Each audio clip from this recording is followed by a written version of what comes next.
Méditons avec le pasteur Ertis. Méditons avec le pasteur Ertis. Lundi, le 13 juillet, 2 Samuel 14, 1 à 24. Pour approfondir cette méditation, voici les questions prévues par les lecteurs de la Bible 2020. Y a-t-il un exemple à suivre ou à ne pas suivre? Quel verset m'interpelle le plus? Pour ma prière, y a-t-il quelque chose que Dieu me montre, dont j'ai à me repentir, auquel croire et obéir, pour lequel le remercier et le louer, pour lequel lui formuler ma demande? Verset de la semaine, c'est-à-dire un ou plusieurs versets à mémoriser en une semaine. Mais vous pouvez aussi trouver un verset du jour, un verset de la semaine, différent de celui-ci, selon que ce verset vous parle le plus. Verset de la semaine pour cette semaine, la nouvelle semaine qui vient de commencer, c'est que Dieu veut, c'est votre sanctification. C'est que vous vous absteniez de l'impudicité. 1 Thessaloniciens 4, 3. Ici, dans ce passage, il est question du retour d'Absalom, fils de David, son retour à Jérusalem. Nous allons prier. Seigneur, merci pour ce temps, merci pour ta parole, merci parce que ce sont des témoignages, merci parce que c'est toi qui nous parles directement.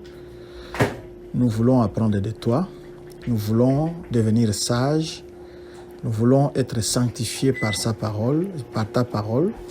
Nous voulons, Seigneur, connaître tes voies, mais nous ne saurons le faire seuls. Nous avons besoin du Saint-Esprit qui avait écrit, qui avait dicté ces paroles pour nous y conduire. Bénis ces moments au nom de Jésus-Christ. Amen. Shalom, bien-aimés. Que Dieu bénisse la nouvelle semaine qui vient de commencer.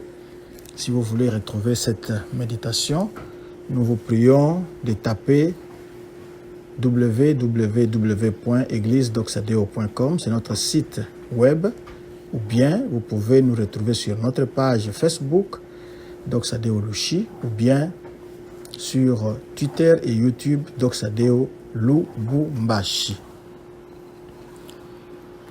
Encore une fois, shalom, que Dieu soit béni, que Dieu soit avec vous. David voulait que Absalom revienne à Jérusalem, mais il ne pouvait pas juste envoyer quelqu'un comme ça et dire que non, tout va bien, reviens. Qu'est-ce que le peuple aurait pensé de lui? Il pourrait peut-être penser que David n'avait pas jugé grave ou très grave les crimes d'Absalom sur son frère qu'il a tué depuis que nous avons étudié le chapitre précédent. Son frère s'appelait Amnon. Il était l'aîné, il avait été tué et c'est comme si David n'a pas pris ça au sérieux. Finalement, c'est Joab, lui qui est le commandant en chef de l'armée d'Israël, c'est lui qui va mettre sur place un plan en appelant une sage femme, une femme très sage qui venait de Tekoa, une localité qui n'était pas très loin de Jérusalem, à peu près 15 ou 16 kilomètres de Jérusalem. Et les mots de cette femme-là étaient une ruse pour montrer à David que si il est disposé à faire clémence au fils de cette femme de Tekoa. Or, les cas exposés par cette femme devant David ressemblaient de très près aux cas que David connaissait dans sa famille. Les cas où son fils Absalom était impliqué. Alors, si David fait grâce au fils inconnu de cette femme de Tekoa, pourquoi ne ferait-il pas grâce aussi à son propre fils? C'était ça un peu le plan. Nous allons remarquer que dans ces passages, depuis le chapitre 13 jusqu'au chapitre 19, il sera longuement question d'Absalom. Sa revanche contre son frère Amnon et sa rébellion contre David marquaient le déclin final de la royauté de David, royauté et le déclin plutôt qui avait été prophétisé en 2 Samuel 12, 10 à 12. Le cycle de luxure, c'est-à-dire l'amour des plaisirs sexuels, des plaisirs charnels, et le meurtre avait commencé avec l'adultère de David avec Bathsheba. En tuant son demi-frère Amnon, Absalom était en train de tirer, et ce qu'on dit en français, faire d'une pierre deux coups. Un, il a vengé les viols de sa sœur Tamar, mais il y avait aussi un problème de succession. Son frère Amnon était aîné par rapport à lui, donc ces frères-là pouvaient prétendre à remplacer le roi David sur son trône en cas de vacances. De façon donc claire, son fils Absalom avait une idée derrière la tête. C'est comme ça qu'il avait tout fait pour éliminer ses potentiels rivaux, celui qui était devant lui sur la liste, celui qui était le prochain sur la liste du trône d'Israël. Absalom était beau et il était populaire comme son père. Mais il manquait le cœur que son père David avait pour Dieu. C'est ça la grande différence. Il était très beau, il était populaire comme son père, mais le cœur pour Dieu, c'est ça qui lui avait manqué. Et qu'est-ce que nous pouvons apprendre dans cette terrible histoire? C'est que même les gens qui sont très élevés et bien équipés peuvent pécher et avoir un cœur rebelle. Nous devons garder nos propres cœurs contre le péché et la rébellion. Que Dieu vraiment nous aide dans ce sens-là. Parce que très souvent, quand nous sommes élevés, nous nous croyons quelqu'un et nous pouvons même nous demander Dieu c'est qui? Que Dieu nous en préserve. Deuxièmement, David avait, en tant que parent, il avait failli, c'est-à-dire il avait échoué d'enseigner à ses enfants la voix de Dieu ou les voix de Dieu. Nous verrons à quoi David passait le plus clair de son temps ou quel était son souci ou ses soucis. Même si nos enfants ont été élevés dans l'Église, nous devons les enseigner et modeler leur caractère pour qu'ils puissent obéir à Dieu. Troisièmement, David était plus préoccupé par son gouvernement, par ses femmes, par ses concubines. Et il avait échoué à corriger décisivement le mal qui avait élu domicile dans sa famille, parmi ses enfants. De temps en temps, sa propre culpabilité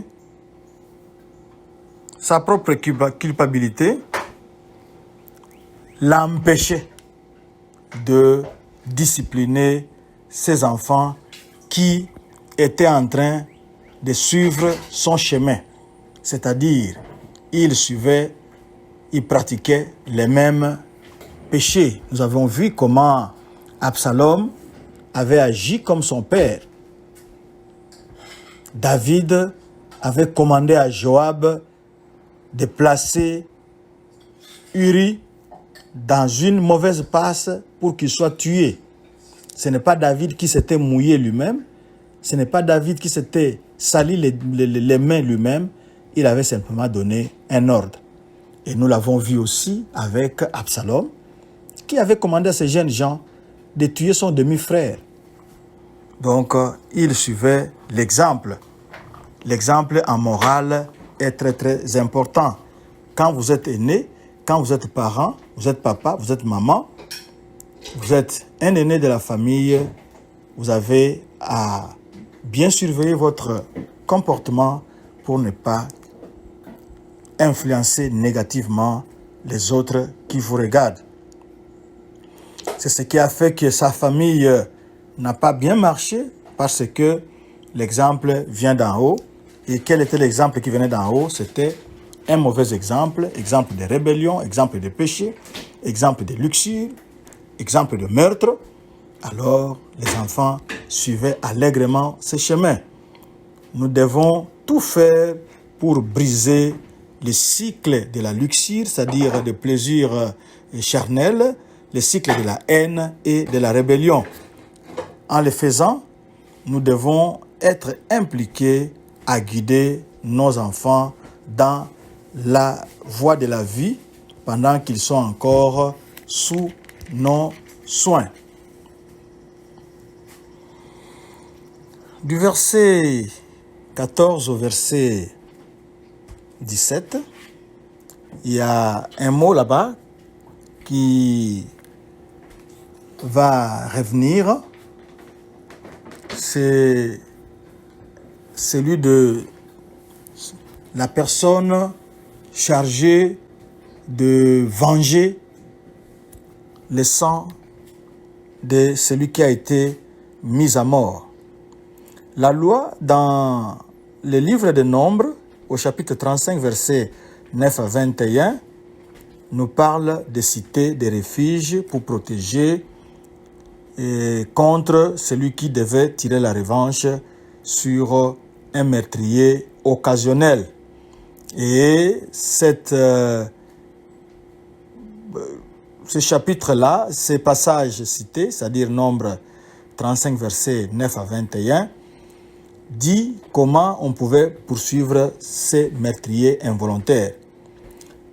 Mais nous voyons ici cette femme qui vient demander au roi la protection contre la plainte contre son fils. Parce que Joab, nous avons dit que c'était lui le général qui commandait l'armée de David. Joab voulait convaincre le roi David à restaurer Absalom, à récupérer Absalom, parce qu'après tout, c'était son fils. Mais oui, le fils était parti en exil pour 3 ans, chez son grand-père qui était roi quelque part. Les circonstances spéciales ici, c'était que David, si il acceptait de protéger l'enfant de cette femme de Tekoa, d'après l'histoire que cette femme lui racontait, alors, comme les cas sont similaires, comme c'est exactement le même schéma avec le cas d'Absalom, donc Absalom aussi pouvait être réhabilité. C'est ce que le général Joab avait mijoté et lui aussi il avait une idée derrière la tête. Il cherchait quelqu'un qui serait à sa merci et il jettera son dévolu sur celui qu'il supposait être le prochain roi d'Israël. Autant mieux commencer déjà à les manipuler ici, autant mieux commencer déjà à les mettre en position de faiblesse, à les mettre dans une position telle que le futur roi se sentirait obligé par le général. Peut-être qu'il se dirait, si je suis à cette place, c'est parce que telle personne avait fait ceci, telle personne avait fait cela pour moi, et je lui suis redevable. Il ne faisait rien pour rien, le général Joab. Il avait une tête froide, mais calculatrice. C'est ce qui se passe en politique. Nothing for nothing, rien pour rien. Ils font des calculs, chacun regarde là où il y a ses intérêts et chacun essaye d'avancer son pion. Mais ce qui est important ici pour nous, c'est le fait que nous devons briser ce cycle-là qui cherche à élire domicile dans nos familles, dans nos couples, dans nos relations. Et David avait semblé reconnaître que la main de Joab était derrière cette affaire. Et l'échec de David à punir immédiatement les péchés de ses enfants, parce que sa propre conduite était une preuve vivante qu'il ne suivait pas clairement ou qu'il ne suivait pas volontairement, qu'il ne suivait pas droitement la volonté de Dieu. C'est ce qui a fait que cela puisse influencer ses enfants.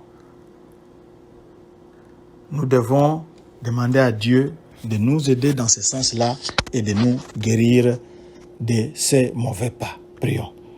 Seigneur, nous venons de voir que, en tant que parents et en tant que futurs parents, nous avons à maintenir un bon exemple dans nos familles. Mais très souvent, nous en sommes incapables. Si David, qui a écrit de si beaux psaumes, est arrivé à ce point-là, et forcément nous qui sommes ici en bas, qui nous inspirons de ces écrits, nous ne sommes pas à l'abri, sauf si toi tu nous protèges, sauf si le Saint-Esprit nous remplit et vide de nos cœurs toute idée, toute pensée de péché. Ainsi, nous pourrons nous conduire droitement pour ta seule gloire. Merci pour ce moment. Au nom de Jésus-Christ. Amen. www.doxadeo, église-doxadeo.com, c'est notre site internet, page Facebook, Doxadeo Lushi, YouTube et Twitter, Doxadeo Lubumbashi. Shalom, shalom et que Dieu bénisse cette semaine.